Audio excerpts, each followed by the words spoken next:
Welcome to the Great Basin Prescribed Fire and Smoke Transport Briefing for Wednesday, February 11th. Currently, we have quite a bit of prescribed burning activity occurring, especially in Utah, with a few fires back into Nevada and up in Idaho. Over the last 7 to 10 days, we've had well below normal precipitation across much of the Great Basin. Even areas up in central Idaho over the last 2 weeks have seen generally below normal precipitation, with just a couple of pockets that have seen near normal conditions. Otherwise, very dry conditions with no precipitation over the southern two-thirds of the Great Basin. Over the last 72 hours, we have had a new storm move in, so the precipitation on the 7 and 14 day does not include what's occurred over the last 12 hours. We have had some new snowfall and precipitation along the Sierra and the Sierra Front. Many areas in the highest elevations have seen above 6 or 8 inches of new snow, with some areas south of Lake Tahoe in the 12 to 18 inch range. Otherwise, in the foothills, just an inch or so of snow with very minimal shower activity to the east. Looking at current snowpack, this is just up through yesterday, so we will see these conditions changing here in the coming days and especially in the next couple of weeks. But currently, well below normal snowpack across the Great Basin.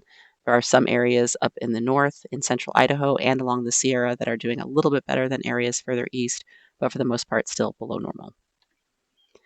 And our fire danger conditions show that well. We are seeing fire danger indices at record highs for the time of year, still well outside of critical values, but definitely much higher than what we would normally see in early February. So just something to keep in mind in areas that don't get the moisture coming in over the next couple of days. In areas that are doing prescribed burning, expect that fire danger to be higher than what normally would occur. Otherwise, currently this morning, we have our radar picture showing the showers across parts of southern Idaho, northern Nevada, northern Utah, albeit very light, and also still continuing in northern California and the Sierra. We will see some of these areas today see accumulating snowfall in the higher elevations from today and through tomorrow. So we do have some winter weather advisories out in the higher terrain of Utah to account for some of this new snowfall. Otherwise, later today, we will see that area of low pressure off the west coast move eastward, so that will push the moisture off to the east. So expect showery conditions across the region. Otherwise, ventilation index should remain quite good over the southern half of the region with stronger winds and poor north across Idaho. And you can see on the transport winds, the strongest winds are in central and southern areas of the Great Basin, where we could see some wind gusts above 30 or 40 miles per hour. Otherwise, mixing heights remain low to moderate. Temperatures today will generally remain near normal or even a little bit above normal, especially over southern and eastern areas. But as the storm system moves in, we will see more cloud cover and some cooler temperatures. Relative humidity high in all areas. As we move into Thursday, the trough of low pressure pushes further east, but still located across the Great Basin, so expect unsettled weather for the eastern half of Nevada into Utah and parts of Idaho and Wyoming, with still some showers occurring.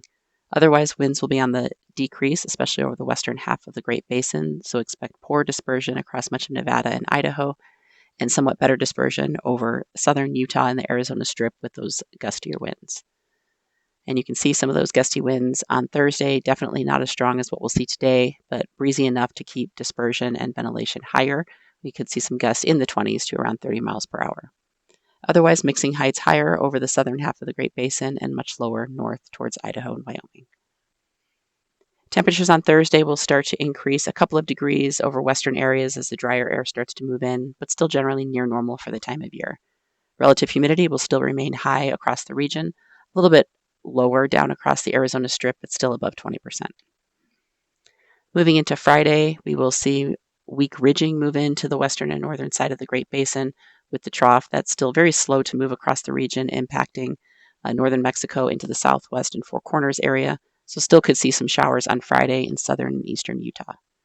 Otherwise, dispersion with the north to northeast winds on the north side of that low will still remain better over southern areas and poor across the northern and western region.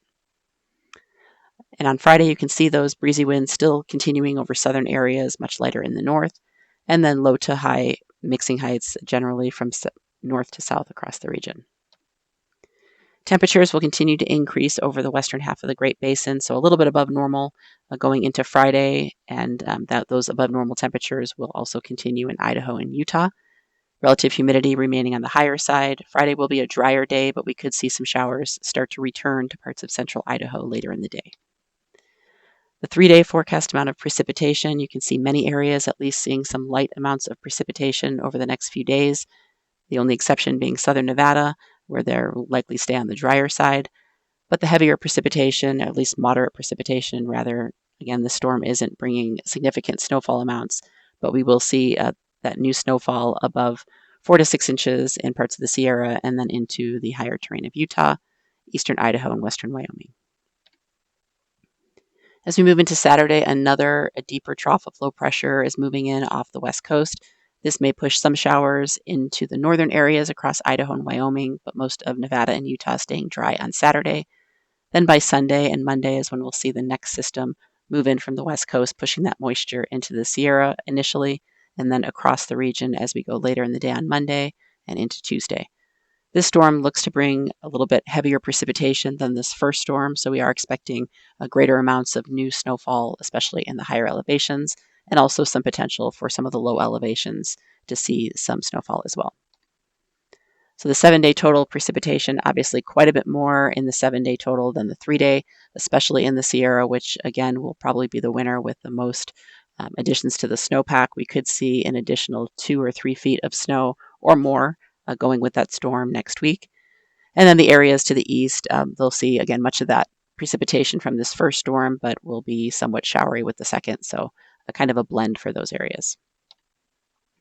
The 8 to 14-day outlook, taking us from February 18th through the 24th, shows below normal temperatures for the western half of the Great Basin and generally above normal precipitation across much of the west as these storm systems continue likely through the end of the month.